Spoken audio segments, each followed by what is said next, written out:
बिस्मिल्लाहिर्रहमानिर्रहीम। फरमान हज़रत गौसे आज़म दस्तगीर रहमतुल्लाह अलैह कि ए अल्लाह के बंदे, तू इस बात की कोशिश कर कि तू अल्लाह ताला के हजूर मर मिटे और तेरी ये कोशिश हो कि तेरी रूह निकलने से पहले तेरा नफ्स मर जाए। नफ्स की मौत सब्र करने और इसकी मुखालफत से हो सकती है।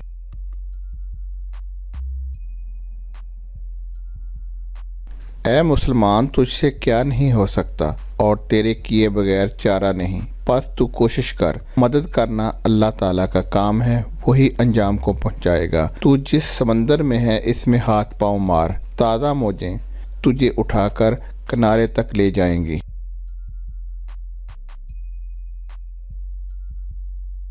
तेरा काम दुआ करना है और कबूल करना अल्लाह का काम है और कबूलियत अल्लाह ताला की तरफ से है। कोशिश करना तेरा काम और तौफीक देना इसका काम है। गुनाहों को छोड़ देना तेरा काम और गुनाहों से बचाना इसका काम है। तू अपनी तलब में सादिक बन, बेशक वो तुझे अपने कुर्ब के दरवाजे पर जगह देगा।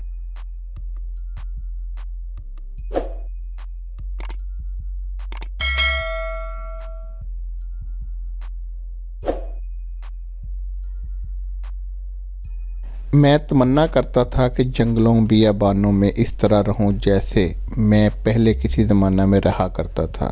ना मैं मखलूक को देखूं ना मखलूक मुझे देखे, लेकिन अल्लाह ताला ने मेरे ज़रिए मखलूक को फ़ायदा देने का इरादा फरमाया तो मेरे हाथों 5000 से ज़्यादा यहूदी और ईसाई मुसलमान हुए, जबकि 1 लाख से ज़्यादा रहज़न और कातिल ताइब हुए, और ये बहुत बड़ी भलाई है।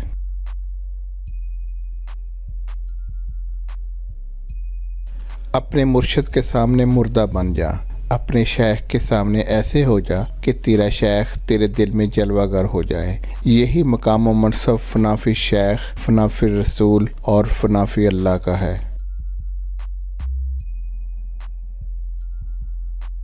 बदनसीबी तुम्हारी, तुम इस मकाम पर काबिज हो, लोगों को वाज करते हो, फिर उनके सामने हंसते हो, उनको हंसाने वाली कहानियाँ सुनाते हो। आखिरकार ना तुम फलाह पाओगे और ना वो फलाह पाएंगे।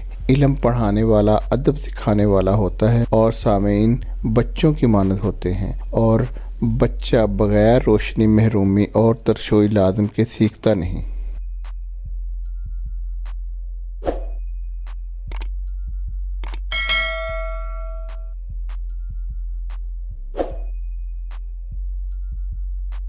ए नफ्स के बंदो, तुम उन लोगों का मुकाबला ना करो जो साहबाने हाल हैं और वासले हक हैं, क्योंकि तुम अपनी ख्वाहिश के और वो अल्लाह ताला के गुलाम हैं।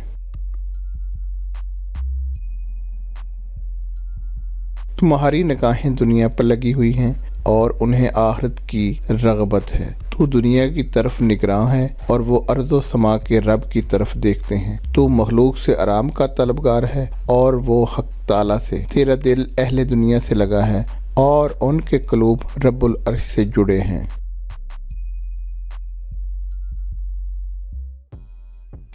तुम जिस चीज़ की तरफ देखते हो इसका शिकार हो जाते हो। वासलाने हक वो हैं जो अपने देखने वालों की तरफ मतवज्जो नहीं होते, बल्कि हर चीज़ के खालिक की तरफ देखते हैं। जो बज़ाहिर नज़र नहीं आता उन्होंने रहाई पा ली है और निजात हासिल कर ली, और तुम अपनी ख्वाहिशात नफ्सानी के ग़ुलाम होकर रह गए।